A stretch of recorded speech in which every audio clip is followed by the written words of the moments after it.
situasi dan kondisi Jakarta, pasti juga lihat dari berita, televisi dan medsos terkait demo mahasiswa di DPR yang tadinya berawal damai, tenang, tiba-tiba setelah mahasiswa pulang sore-sore berganti masyarakat terjadilah anarkis. Ustadz melihatnya sebagai pendapat gimana sih melihatnya? Ya, Bismillahirrahmanirrahim. Negeri ini adalah negeri yang besar. Dulunya 800 negeri, kemudian jadi satu bangsa Indonesia. Ya, satu negeri Indonesia, satu tanah air tanah Indonesia, satu bahasa Indonesia. Jadi nggak gampang sebenarnya memilih bangsa ini, memimpin negeri ini nggak gampang. Memang harus orang yang betul-betul tidak hanya cukup cerdas, tapi dia harus dekat dengan Tuhan. Kalau dia seorang Muslim ya dia ibadah. Nah, ketika ada ketimpangan, pasti juga akan membuat sesuatu itu menjadi yang tadinya biasa menjadi tidak biasa, termasuk protes lah. Dalam hal ini demo ya, demo kekuatannya ada di mahasiswa gitu. Ya, dan itu sebenarnya ketika caranya baik dan benar, bahkan protes itu adalah bentuk jihad sebenarnya. Jadi protes pada pemimpin yang atau pejabat yang memang misalnya salah itu adalah jihad juga. Jadi afdolul jihadi kalimatu adlin inda sultanin jair. Seabdul-abdulnya jihad adalah mengucapkan, menyampaikan kalimat keadilan kepada pemimpin atau pejabat yang zalim. Pertanyaannya sekarang, zalim itu apa sih? Gitu loh. Ya. Jadi az-zulmu dan al-adlu. Kita bahas dulu al-adlu. Al-adlu, adil adalah wad'u syai'in fi mahallihi. Meletakkan sesuatu pada tempatnya. Jadi orang yang melakukan apa yang memang menjadi tugasnya, itulah keadilan. Kebalikannya adalah kezoliman. Az-zulmu huwa ya, wad'u syai'in fi ghairi mahallihi. Meletakkan sesuatu bukan pada tempatnya. Tidak melakukan apa yang menjadi kewajibannya, melakukan yang bukan tugasnya, itu kezoliman. Buang sampah bukan pada tempatnya, zolim. Meletakkan peci di kaki, zolim. Meletakkan sendal di kepala, zolim. Nah, ketika ada yang tidak pas, wajar ketika ada reaksi. Dalam hal ini apa masyarakat, apa warga yang demo, ya kemudian mereka berujung kepada perbuatan yang seharusnya tidak, maka beda lagi urusannya. Demonya, protesnya memang disuruh dalam agama. Tapi juga ada perintah, sampaikanlah sesuatu itu dengan baik dan benar. Karena ada niat, cara, tujuan terus benar. Niatnya menegakkan keadilan, tujuannya untuk memperbaiki kesalahan para pemimpin pejabat. Caranya juga harus nyambung. Dan cari cara yang benar, cara yang baik. Tidak boleh berlebihan. Bahkan disebutkan dalam banyak hadis itu harus lembut. Ya, harus santun supaya pesan moralnya nyampe. Di Al-Quran disebutkan jangan berlebihan. Wala ta'tadu. Innallaha yuhibbul mu'tadin. Jangan kau berlebihan. Allah nggak cinta sama yang berlebihan. Sampaikan orasi. Ya, buatlah orasi. Kalau memang bisa di gedung, di ruangan. Kalau ditolak ya di jalannya rapi. Ya, bahkan dengan santun. Ketika santun mungkin hati pejabat, pemimpin, anggota DPR, Dewan itu mungkin terang. Mereka juga sebenarnya mau keluar gitu, mau keluar mungkin. Cuma karena kitanya galak gitu, jadi akhirnya nggak keluar gitu. Jadi kalau saya lihat bukan nyalahin ya, dua-duanya ada salah. Ya kita juga mungkin yang nonton jadi salah gitu. Imam Ali berucap, ya, aku tidak aneh dunia ini isinya kezoliman, aku tidak aneh dunia ini isinya kebatilan.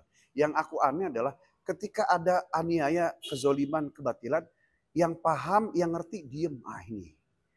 Oleh karenanya demo mahasiswa itu bagian adalah tindakan orang yang paham. Hanya catatannya harus baik dan benar.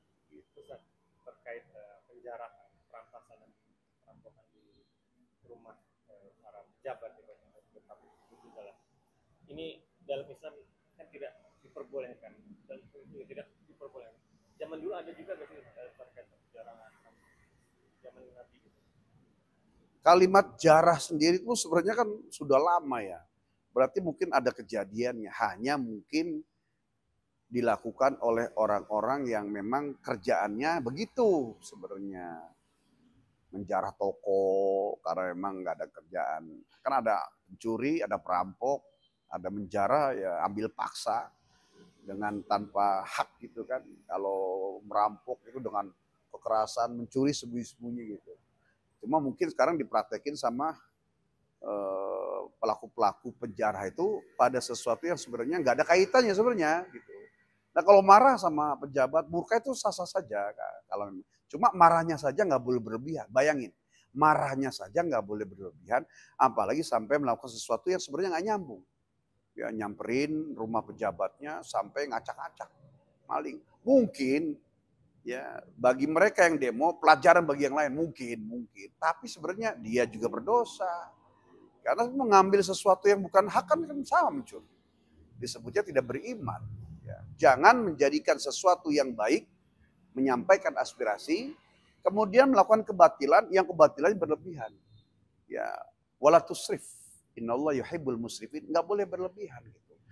Bertegur atau misalnya menyampaikan aspirasi terus sampai betul-betul mereka sadar gitu. Dengan surat, dengan segala macam.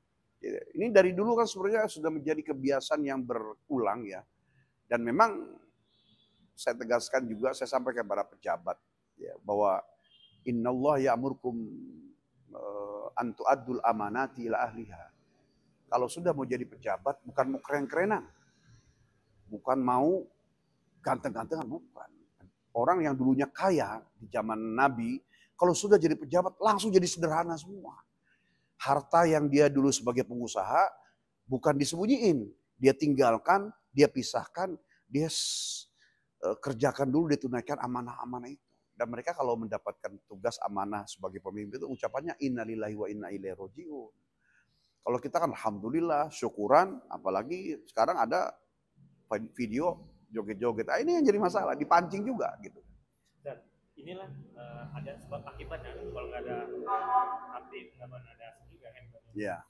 Ini berawal dari lisannya omongan para pejabat dan juga public figure yang menyakiti hati masyarakat, yang akhirnya sampai sebegitu sampai merusak fasilitas umum, terus merusak rumah juga, rumah-rumah para pejabat dan sebagainya. Harus menjaga lisan kan? Iya. Gimana Pak? Ya. Jadi dalam makalah itu kan disebutkan tuh, salamatul insan fi hifzi lisan. Keselamatan seseorang itu bergantung lisannya. Saya lihat memang ada satu pejabat yang berucap 5 huruf ya. Ya, TOL apa itu ibunya. Padahal cuma 5 huruf ya. Tapi habis miliaran gitu. Gitu. Jadi bahkan ada juga orang yang berucap apa kemudian satu negeri itu rame, menurun, menyeret bahkan sampai kudeta. Artinya pelajaran ini kan sebenarnya sudah ada gitu loh. Maka jangankan sesama pejabat gitu. Ya, sesama rakyat saja ngomong tuh hati-hati. Berapa banyak terjadi pembunuhan hanya gara-gara sebab ucapan 3 huruf sebuah kotoran itu. Kemudian tersinggung langsung ditebas gitu. Nah itu sesama warga rakyat aja nggak boleh gitu. Sama orang tua, sama anak aja ngomong harus hati-hati. Apalagi sebagai pemimpin gitu. Saya tegaskan kepada pemimpin-pemimpin Indonesia ini yang menjadi ulangan-ulangan rutinitas, menjadi anggota DPR, menjadi pejabat. Ini kemuliaan dari Allah. Ya, Ali Imran ayat 26 menyebutkan Allah memuliakan. Tapi jangan lupa Allah juga bisa menghinakan. Bayangkan.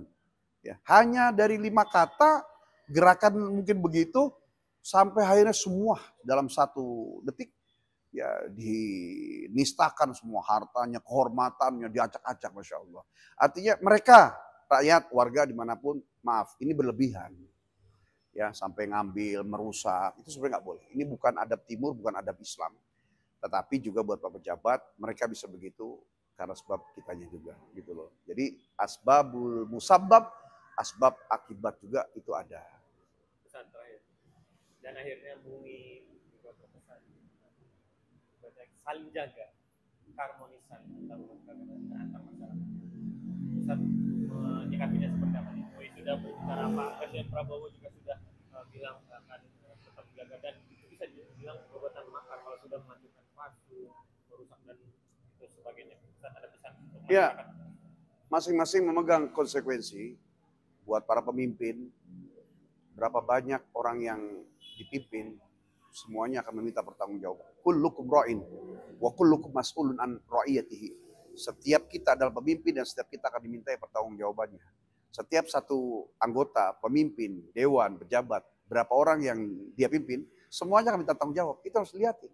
Jangan hanya sumpah dengan Quran kemudian dengan gajinya ya menurut Allah mungkin itu kecil, ya. Tapi ada yang lebih hebat itu tanggung jawab, ya. Ya, tidak hanya keren-kerenannya saja, tapi tanggung jawab. Tapi juga buat keluarga bangsa, ya.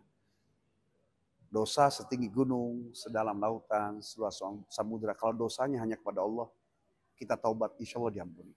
Tapi kalau kita dosanya kepada manusia, sekecil apapun, selama orang itu nggak maafin kita, maka di akhirat akan menyulitkan kita untuk bisa dibuka pintu surga sebelum kita selesai dengan dia.